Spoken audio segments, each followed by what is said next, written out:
Hi guys! So ayan, dumating na yung ating TIXX na vacuum. So andito yung kanyang mga kasama guys. Ayan, ang dami nito. Pwede mo itong magamit kahit saan sa sulok ng bahay mo. Then meron din siyang manual na kasama. Kung paano mo ilagay yung kanyang vacuum. At ito na yung pinaka-vacuum niya guys. So ayan. Ito yung kanyang handle. Andito yung kanyang power. Ini-insert mo lang yan. Push mo lang yan, yung handle niya. Doon meron din siyang filter doon sa ilalim na sip-sip ng mga naghaharang ng mga dumi para hindi mapunta doon sa ating motor. Then, ito na yung kinuha ko yung may map. Diretso. Then, dito mo nilalagay yung kanyang water na panlinis sa sahig. So, ayan. Ito yung pinaka, head ng kanyang vacuum. Andito yung tsura niya sa ilalim. Para siyang may gulong. So, ayan. Nakasaksak na yan. Mahaba yung nito, guys. Mahaba yung wire. Mag-umpisa na tayo maglinis. Sisipagin tayo maglinis nito, guys. Ayan. Titingnan nyo.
Kahit yung buhok ko dito guys, nadadala kasi naglalagay yung buhok ko.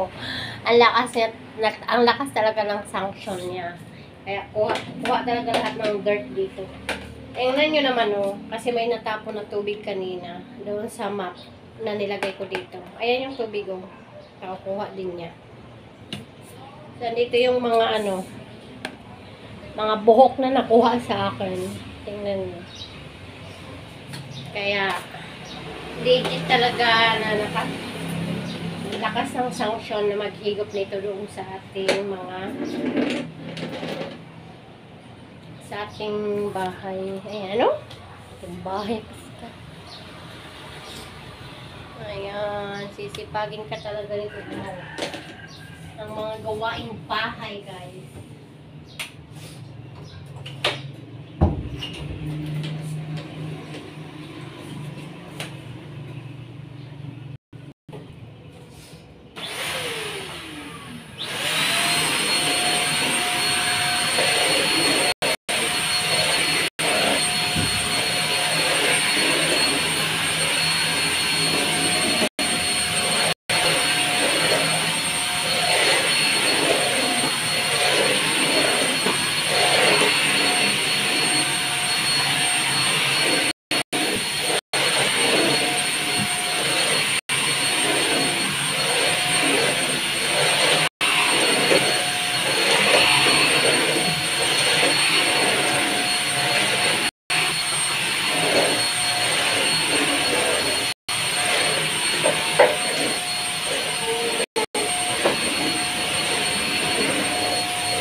dito din sa kwarto is linisan din natin kasi marami din balahibo dito ng pusa. Allergy kasi ako sa pusa.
Grabe talaga yung ano, oh. Ayan, oh. Dami yung nakuha ko, oh. Mamaya, linisin natin yung mga singit-singit ng bintana. Kasi marami ding alikabok dun, eh. Ayan, guys. Hindi na natin kailangan to na walis tambo. Hindi na kailangan kasi ito, makakatanggal talaga to. Kahit maliit na alikabok man yan, kuha pa rin.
Sabay talaga yung mga buksang pusa din, no? Ang dami din buhok ng pusa. Ito yung nakakapasipon sa akin. Ngayon, papalitan natin to ng ibang exhaust na lang. Papalitan natin to ng iba para sa bintana.